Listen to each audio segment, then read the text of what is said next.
Hi మామ, ఎలా ఉన్నారు? ఈరోజు మనం అయితే game changer movie full review అయితే చూద్దాం. మూవీ అయితే బాగుంది. నేనైతే ఇప్పుడే చూసి బయట వచ్చాను. సినిమా అయితే అదిరిపోయింది. కాకపోతే దీంట్లో చాలా మైనస్ పాయింట్లు కూడా ఉన్నాయి.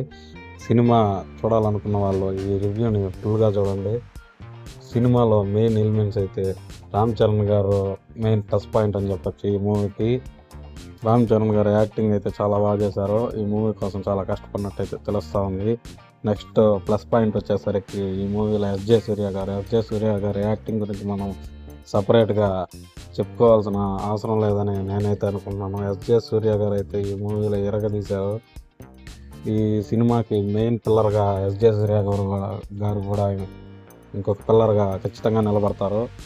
ఈ మూవీ చూడాలనుకున్న వాళ్ళందరూ ఖచ్చితంగా మూవీ థియేటర్లో ఎంజాయ్ చేయడానికి ట్రై చేయండి. అలాగైతే శంకర్ గారి మార్క్ అయితే ఈ మూవీలో అయితే మళ్ళీ కనిపించింది. భారతీయ 2 అయితే చాలా ఫ్లాప్ అయింది కదా. కాకపోతే ఈ మూవీలో ఆ మిస్టేక్ చేయకుండా కొంచెం జాగ్రత్తగానే తీసినట్టు కనపడుతూ ఉంది. ఈ మూవీలో కొన్ని మైనస్ పాయింట్లు కూడా ఉన్నాయి. అవి కూడా మీకు ఖచ్చితంగా వివరిస్తాను.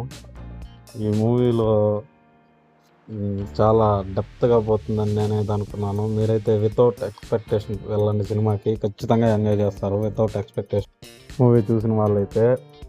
అయితే ఈ సినిమాలో మెయిన్ ప్లస్ పాయింట్ సాంగ్స్ అని చెప్పచ్చు. సాంగ్స్ అయితే అదిరిపోయినాయి. శంకర్ గారు సాంగ్స్ని గ్రాండియర్గా తీశారు. విజువల్స్ కూడా చాలా బాగున్నాయి. సినిమాకి మీరు వెళ్ళే పని అయితే ఖచ్చితంగా సాంగ్స్ అయితే బాగా.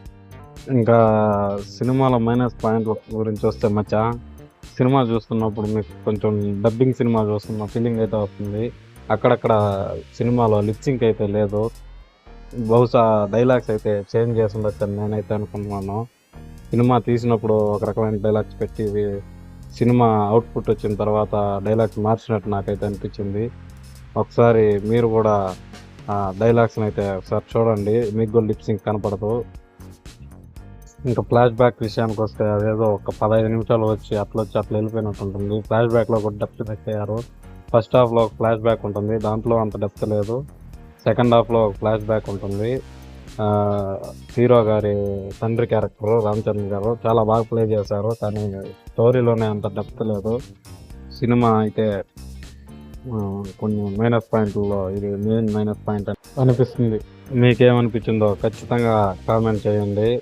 నాకైతే లిప్సింక్ అక్కడక్కడ మిస్ అయినట్లు అనిపించింది. ఇంకా ఈ సినిమా మైనస్ పాయింట్ల కోసం వస్తే ఈ సినిమాలో మనం చాలా స్టోరీ డెప్త్ ఎక్స్పెక్ట్ చేసి వెళ్తాము, కాకపోతే స్టోరీ అంత డెప్త్గా లేదు.